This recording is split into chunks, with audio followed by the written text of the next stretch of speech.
Sometimes when we measure things, we need to know exactly how tall or how short or how long that something is. And if we don't, oh, then there's trouble. That's what happened to Isabel's mother one day when she wanted to make Isabel a new dress. Isabel was a tiny wee thing. Why, she was no bigger than a pinch. So Mrs. Inch said to Mr. Inch, "Father, please measure Isabel for me and tell me how tall she is. I want to make her a new dress for her birthday party." Well, Mr. Inch measured Isabel. And then he said, "She is as tall as half of my thumb." So Mrs. Inch cut out a dress that was half of her thumb long and basted it and sewed it and put pockets on it and gave the dress to Isabel. Isabel put her hands in the sleeves and pulled the dress over her head. And pulled. And pulled. And pulled. Oh, dear! The dress only comes down as far as my tummy. But what could have happened? How could it be so short? I measured half of my thumb just the way your father told me. Half of your thumb? I said half of my thumb. No wonder the dress is too short. Half of your thumb is much smaller than half of my thumb. Of course, everybody's thumb is a different size. And we'd never be able to tell anybody anything about sizes if we were always measuring with different thumbs. We have to agree on just what size we mean when we say half of a thumb. So people have agreed to call a little size like that an inch. You'll see a measuring stick printed on your show and tell. It's on the side with no colors. If you look up at the top, you'll see little numbers 1 and 2. The space between those numbers is what we call an inch. It might be half of your thumb or it might not, but everybody will know when you tell them that something is 1 inch long exactly how long it is. Now, suppose you want to measure how far it is from your house to your best friend's house. An inch is very small. It might take 100,000 inches to measure all that distance. So people agreed that it would be easier to talk about larger sizes in a different way.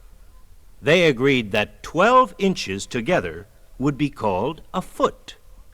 And to measure even longer distances, people decided to put 3 feet together and call that size a yard.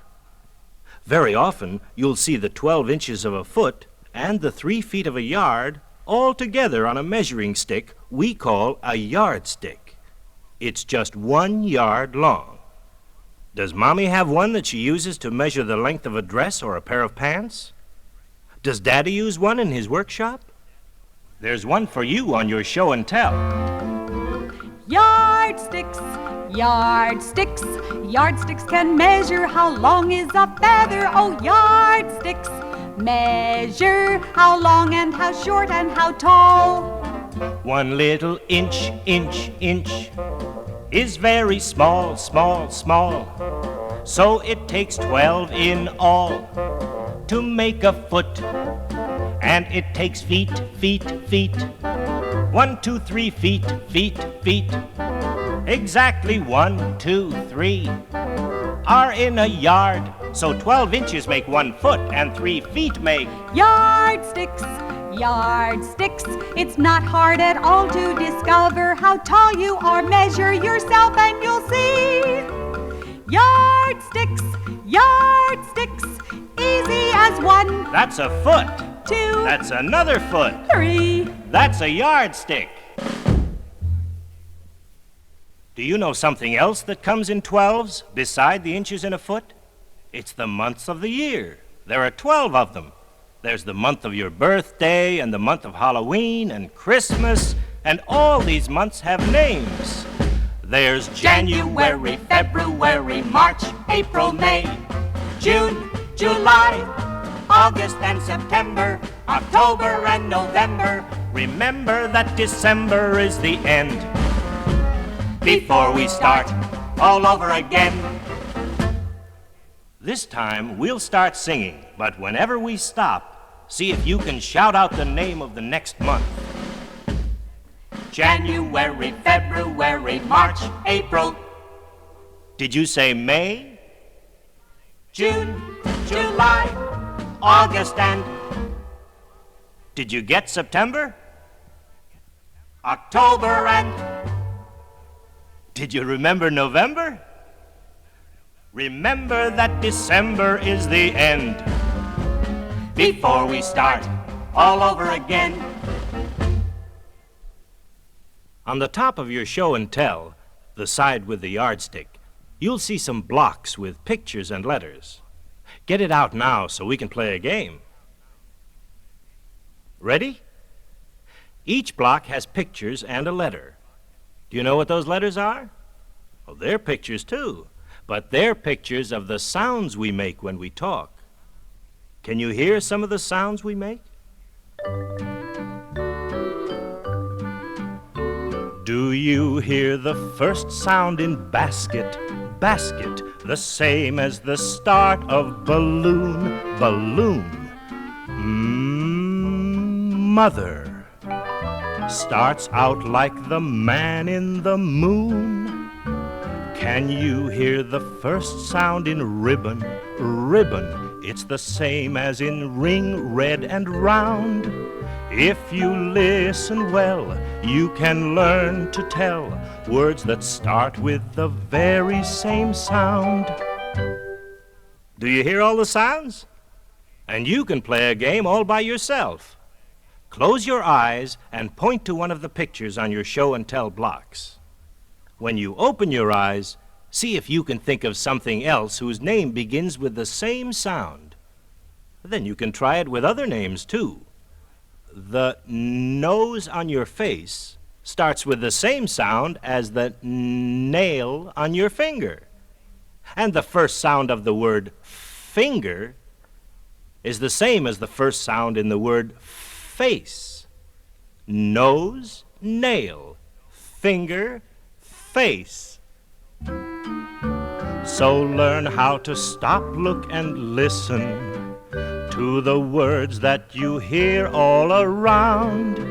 If you listen well, you can learn to tell words that start with the very same sound. Do you have trouble getting your right shoe on your right foot, or your left mitten on your left hand? There's really a very easy way to tell your left hand from your right. If you have your show and tell handy, find the handprint and see which of your hands fits over that print. Or you can do this. Hold your hands up in front of you, looking at your fingernails. Now touch the tips of your thumbs together. The fingers and thumb of one of your hands makes the same shape as the letter L. L stands for left. And the hand that makes the letter L is your left hand. If you're not sure what the letter L looks like, check the hand on your show and tell, or ask Mommy. Do you know which is your left hand? Then what's your other hand called? That's right, it's your right hand. Now, imagine there's a line running down the middle of you, down your nose and your mouth, all the way to the floor. All the parts of you that are on the same side as your left hand are called left too. Your left foot, your left leg, your left eye. And the same goes for the right side. Stand up straight and let's march. Can you march on your left foot, left, right, left foot? March on your left, right, left foot. Can you march on your left foot, left, right, left foot?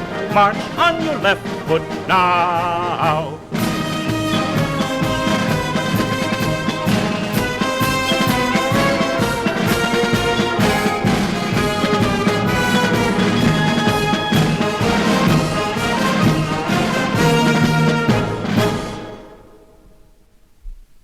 I'm going to tell you a story now where somebody has 3 chances to guess what's under the magic cape.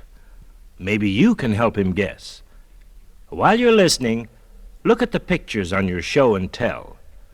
The picture's in the section just below the picture of the big hand. Are you ready for the story of the shape in the cape? Poor little Billy Blob, silly little Billy Blob. All day he'd sit and sob. Boo-hoo, boo-hoo.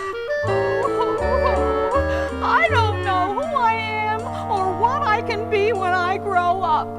I don't look like anything anybody ever saw anywhere. I'm just a blob of nothing. One foggy, foggy day, someone came by Billy's way, and Billy heard him say, Don't be blue, there's a shape in my cape, and that shape in my cape is unknown. If you guess what it is, then I'll give you that shape for your own. For I am the magic shape maker. I will give you 3 chances to guess what shape is beneath my magic cape. And if you can guess, you shall no longer be a blob of shapeless humanity. Close your eyes, Billy, while I get a good shape for you. Triangle, circle, or square is the shape of something I'm hiding in my magic cape. Well, when Billy opened his eyes, he could see by the cape's shape that the shape in the cape had 3 points, and between the points there seemed to be 3 straight sides, a shape we call a triangle. Now, what do you suppose Billy guessed the shape to be? What would you guess? Mr. Shapemaker, are you hiding a tent or a piece of pie? But the shape maker shook his head sadly, threw open his magic cape, and there in front of Billy was half of a peanut butter and jelly sandwich, cut across from corner to corner in the shape of a triangle. Aw, gee, I didn't get a shape. Well, you still have 2 more chances, Billy. Close your eyes again while I make another shape. Triangle, circle, or square is the shape of something I'm hiding in my magic cape. This time when Billy opened his eyes, he saw 4 corners poking out of the cape, and the corners were all the same distance apart. It was the shape of a perfect square. I know, it's a waffle. Was it? The shape maker slowly pulled the cape up into the air, and standing before Billy was a whole peanut butter and jelly sandwich, uncut, unbitten, and perfectly square. Aw, gee. You still have a chance, Billy. 1 more shape to go. Triangle, circle, or square is the shape of something I'm hiding in my magic cape. Billy couldn't see any points or corners poking out of the cape this time. The shape seemed to just go round and round with no beginning and no end. The shape of a circle. It's a bicycle wheel, or the biggest marble in the whole world. No, Billy Blob. You lose. And the shape maker whisked the cape up into the air. There beneath the cape was a peanut butter and jelly sandwich on round bread. Aw, you're just playing tricks on me. Nobody could have guessed those shapes. But I'll show you. You gave me an idea. I think I know what I can do. Without changing my shape, just by being myself, I can get a job as a blob. When I grow up, I'm going to be peanut butter. I'll be free, and I'll be any circle or triangle, any square. When I'm spread on some bread, I can take any shape anywhere, so there. I've told you something about things that come in 12s. The inches in a foot, the months of the year.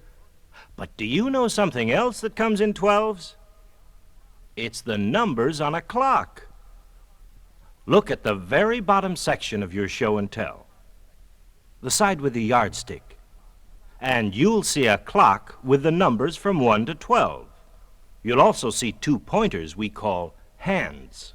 That little hand pointing up to the 12 is called the hour hand.